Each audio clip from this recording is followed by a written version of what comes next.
तो दोस्तों आज के इस वीडियो में मैं आप सभी को समीकरण बहुत ही सिंपल तरीका से सिखाने वाला हूं। अगर आपको समीकरण का स भी नहीं पता है तो आप हमें 8 से 10 मिनट दीजिए, आपको समीकरण का स नहीं पूरा आपको समीकरण ही मैं समझा दूंगा। वीडियो को आपको शुरू से अंत तक देखना है, बस जिस तरीका से मैं आपको बतलाता हूं उसको अच्छे से ध्यान देना है। उसके बाद समीकरण पूरे बेहतरीन तरीका से आपको समझ में आ जाएंगे। समीकरण बेसिकली होता क्या है, इसमें कोई चर राशि दिए रहते हैं जैसे ए बी सी कुछ भी ए से जेड तक, उसकी वैल्यू आपको निकालना रहता है समीकरण में, इक्वेशन में। अब उसके निकालने का कुछ तरीके होते हैं, थोड़ा ध्यान से समझिएगा। ये बेहतरीन तरीका से मैं आपको समझाता हूँ। अगर आप इक्वेशन समझना चाहते हैं, सीखना चाहते हैं तो वीडियो को आप शुरू से अंत तक जरूर देखिएगा। उसके बाद इक्वेशन हम सिखा देंगे। चलिए आज की इस वीडियो को हम शुरू करते हैं। तो आइए, सबसे पहले इक्वेशन सीखने से पहले कुछ चीजें आपको समझना है। जैसे मैं कभी भी बोलूं, पहले लिख देता हूं इक्वेशन।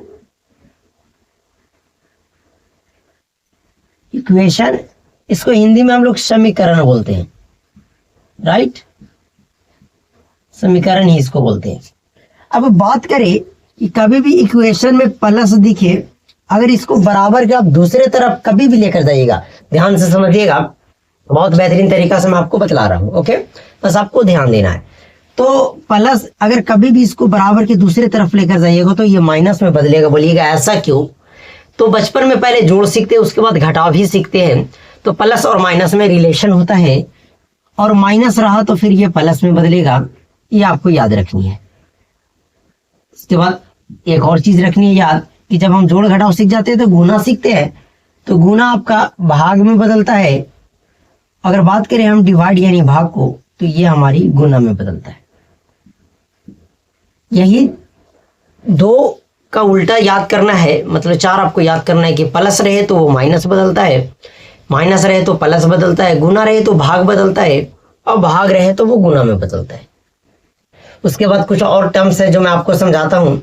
जैसे कभी भी आपको इस तरीका से दिखा मिल जाए 2x, अब x की जगह कुछ भी हो सकते हैं, पर इसमें अगर कोई नंबर लगा हुआ है तो इसका मतलब होता है कि ये जो 2x है वो दोनों आपस में गुना में है। 2 into x है। वही मैं बोलूं कि 9y, इसका मतलब क्या है मेरे साथियों? तो बोलिएगा कि इसका मतलब हो गया 9 गुना का y। आ गई समझ में? अब इसी को जैसे 2x है, इस 2 को अगर हम गुने के दूसरी तरफ लेकर जाएंगे तो गुना हमारा जो बदलता है वो भाग में बदलता है। मैं आपको बस ये और ये अगर आप सीख गए होंगे तो मैं आपको इक्वेशन की तरफ लेकर चलता हूं, इक्वेशन सिखाने की तरफ लेकर चलता हूं। ओके, क्या समझ में आ रही है? बिल्कुल समझ में आ रही है। तो आइए ये बेहतरीन सी सवाल से मैं आपको प्रश्न सोल्व करने का तरीका बताता हूं, किस तरीका से सोल्व करेंगे। अब आपको इस तरीका से इक्वेशन दे देगा, आप बोलेगा find the value of x, या इसमें लिखेगा कि एक्स का मान निकालिए। एक्स का मान क्या होगा? सिंपल वे में समझते हैं। आइए, अगर मान लिया जाए ये एग्जाम में आ जाए प्रश्न, तो इसको कैसे बनाएंगे? सबसे पहले अगर आप इंग्लिश मीडियम के बच्चे हैं तो आप इसको लिखिएगा सोल्व, या आप हिंदी मीडियम के हैं तो आप इसको लिखिएगा हल। दोनों में कुछ लिख दीजिएगा चलेगा। फिर इंग्लिश के मीडियम के बच्चे हैं तो आप उसको सोल्व लिखिएगा। ओके, अब हल लिखने के बाद जो एक बार इक्वेशन दी हुई है उसको आपको यहाँ पे उतार लेनी है, बस। अब इसमें बेसिकली क्या होता है कि इसमें जो अचर नंबर दिया हुआ, अचर संख्याएं दिया हुआ एक्स, इसमें एक्स का वैल्यू बताना है कि एक्स का वैल्यू हमारा क्या होगा।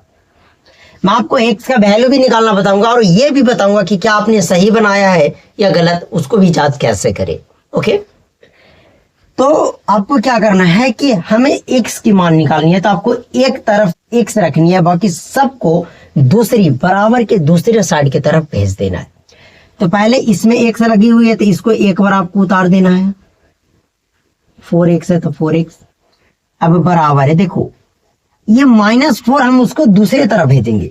तो मैंने आपको बताया कि माइनस रहे इसको दूसरे तरफ भेजेंगे तो ये प्लस में बदलता है, मतलब पहले से है 12, ये माइनस का 4 इधर बदल कर आ जाएगा प्लस के 4 में। बस यहां तक किसी को कोई दिक्कत नहीं, यहां तक कोई दिक्कत नहीं होना चाहिए। मैंने कुछ नहीं किया, ये 4 माइनस में था, इसको हमने चेंज किया तो ये प्लस का 4 हो गया। ओके, अब यहाँ 12 भी प्लस में है, ये 4 भी, तो हम इसको जब जोड़ेंगे मेरे साथियों तो 4x जो होगा वो 12 और 4 16 के बराबर हो जाएगा। पर हमें 4x की मान नहीं चाहिए, हमें सिर्फ x की वैल्यू चाहिए कि क्या x की मान होगा, वो हमें निकालना है।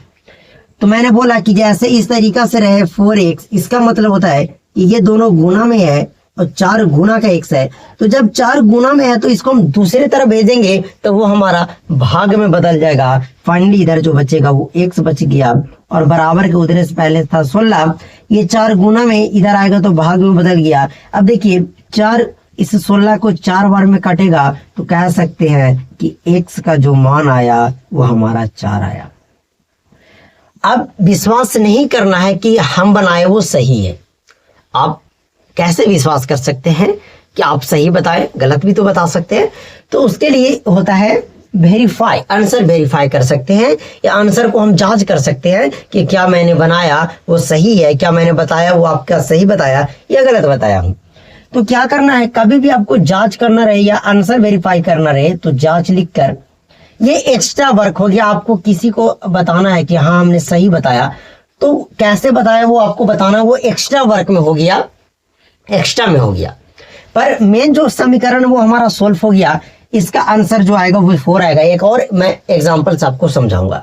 अब इसको जांच करना है तो क्या करना है, जो इक्वेशन दिया हुआ है 4x - 4 = 12, जांच तभी हो सकता है जैसे मैं बोलूं कि 3 बराबर है तो इधर अगर बराबर का चिन्ह लग गया इसका मतलब इधर भी क्या होना चाहिए 3, तभी ना बराबर होगा।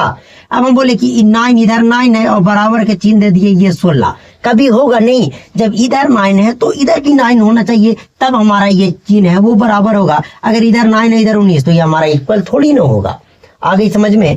तो हम बेसिकली ये आपको बताना चाहते हैं कि इसको सोल्व करना है और ये अगर आ जाए तो आपका बना हुआ सही है।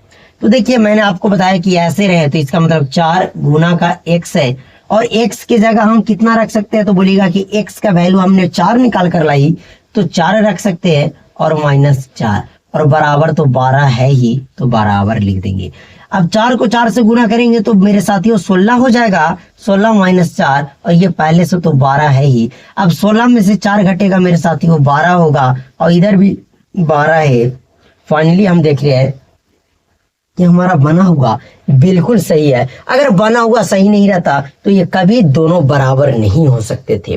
तो आई होप कि आप सभी को ये इक्वेशन समझ में आई। चलिए एक और हम एग्जांपल लेते हैं और बेहतरीन तरीका से आपको समझाते हैं। तो अभी वीडियो में बने रहिएगा शुरू से अंत। आइए आप सभी के लिए एक और बेहतरीन सवाल हम ले लिए हैं कि 2x + 5 = 27, मतलब 2x + 5 = 27। तो find the value of x, मतलब इसमें x की जो वैल्यू होगी वो हमारी क्या होगी। मैं आपको पहले ही बता दिया हूं x की जगह कुछ भी हो सकती है, a b c d, a से लेकर के z तक कुछ भी हो सकते हैं, इसमें घबराने की बात नहीं रही। अगर मान लिया जाए कि x की जगह का p रहेगा तो क्या मान उसका गलत होगा? नहीं, आप x की जगह कुछ भी रख सकते हैं क्योंकि एक ऐसा वैल्यू है कि x का मान हमेशा बदलते रहता है।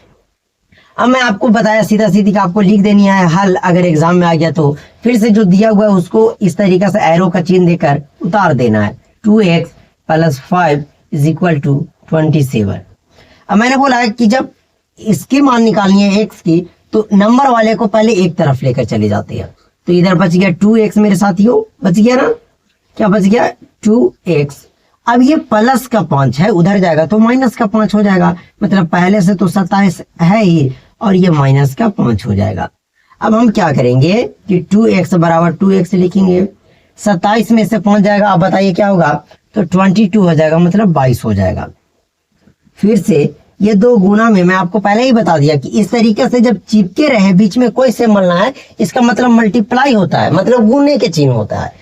तो गुना 2 उधर जाएगा तो भाग में, तो मतलब हमारा बचेगा 2, 22/2। 2 गुना में इधर आकर भाग में।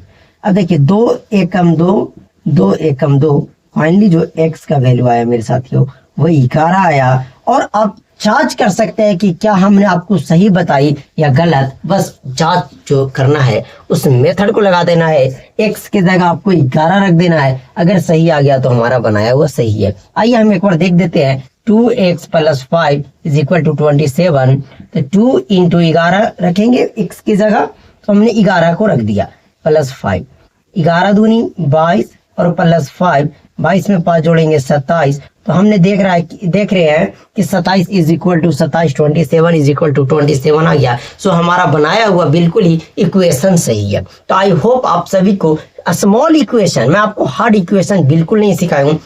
अगर आप ऐसा इक्वेशन चाहते हैं कि दोनों तरफ x का वैल्यू, दोनों तरफ x रहे, बटम x रहे, मतलब कह सकते हैं कि एडवांस लेवल का समीकरण, तो आप कमेंट कर सकते हैं, मैं उसका सेकेंड पार्ट लेकर आऊंगा। चलिए इस वीडियो को हम यहीं समाप्त करते हैं। इक्वेशन क्या आपको समझ में आया? वीडियो को लाइक करके और चैनल पे सब्सक्राइब जरूर कीजिएगा, कमेंट करके जरूर बताइएगा। चलिए अब मिलते हैं आप सभी से किसी अगले वीडियो में।